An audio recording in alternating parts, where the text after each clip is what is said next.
Hey everybody, welcome to etrailer.com. I'm Bobby, and today we're taking a look at the Inno Aero Crossbars on our 2020 Chevy Traverse. Now this can be a great way of getting some extra cargo space on the top of your car. Maybe you want to get some kayaks up on there. Going to have a couple different accessories to actually get on the roof of our vehicle. Now why this is great, in our Traverse we have a lot of seating, especially that back room taking up most of our hatch space. So a couple ways I could see us really utilizing this. Actually maybe getting a cargo box up on here, maybe a cargo basket, anything we can do to get a little bit more space from our luggage out of the back of our car up on here. This can be a great option, or like we mentioned before, kayaks can be a great option. However, you see today here, we actually don't have much of an overhang. How these actually sit, as you can see, our mount is actually on the ends here. So if you're looking for a bar that has a lot of overhang, unfortunately, probably not going to be the option for you today. However, you can see with a nice aerodynamic feel, we're going to get a lot less wind drag on here. We're not going to have any overhang, so we're not going to be worried about our heads hitting it. So it does offer a couple advantages by not having that overhang. But as you mentioned before, if you really need it for some kind of kayak carrier that you're looking to look at,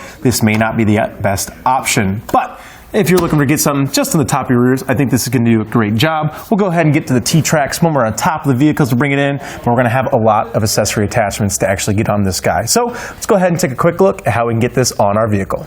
As we mentioned before, these are the Aero designed by Inno here. As you can see, we are getting this nice elliptical shape here. Hopefully that's going to cut down any kind of wind drag we're going to feel. If you're looking at those square bars and stuff, they definitely do the job and going to get you there. However, you're not going to get as much, cut through potential, so we're going to feel a little bit more rattle. However, with this guy, hopefully going to be reducing that wind drag as we go down the road. A couple things too here. If you look, we do have a nice little T-slot attachment point in here. What's great about this rubber stripping, as you can see, we're going to be doing a great job of actually filling in that space. We're not going to hear any whistling as the wind actually passes over this, because it's going to be nice and filled in, and it becomes really easy to actually just slot in our T-slot attachments. All we have to do is actually press down on this rubber fitting here. As you can see, getting a little bit of room to actually get that in. A lot of times too, when you start getting more permanent solutions, you'll start ending up cutting out those rubber strips of where you're not actually using it for your T-slot attachments. That makes for a nice clean little fit of actually getting our attachments on our rack. A couple of dimensions to keep in mind too here. If I take a look just from the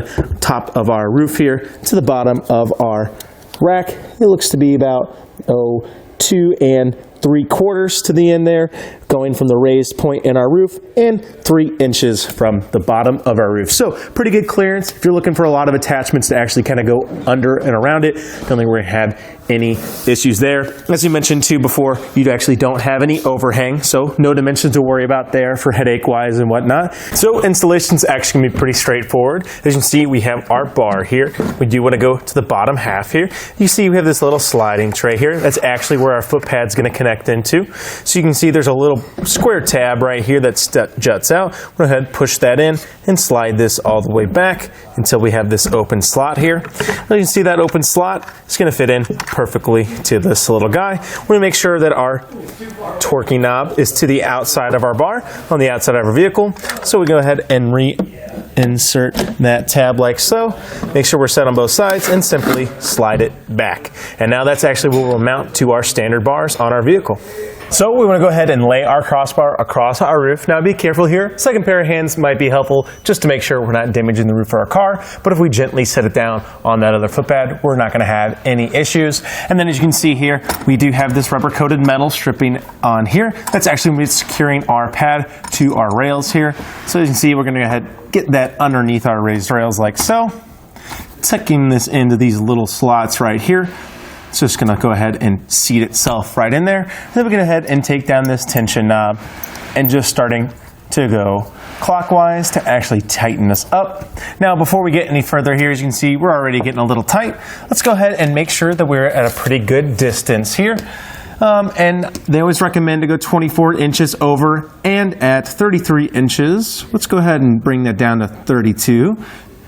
So at 32 inches today, we're going to be on center. So it's pretty important to also make sure we're equidistant on our other side of our vehicle. But we go ahead and tighten this one down for now.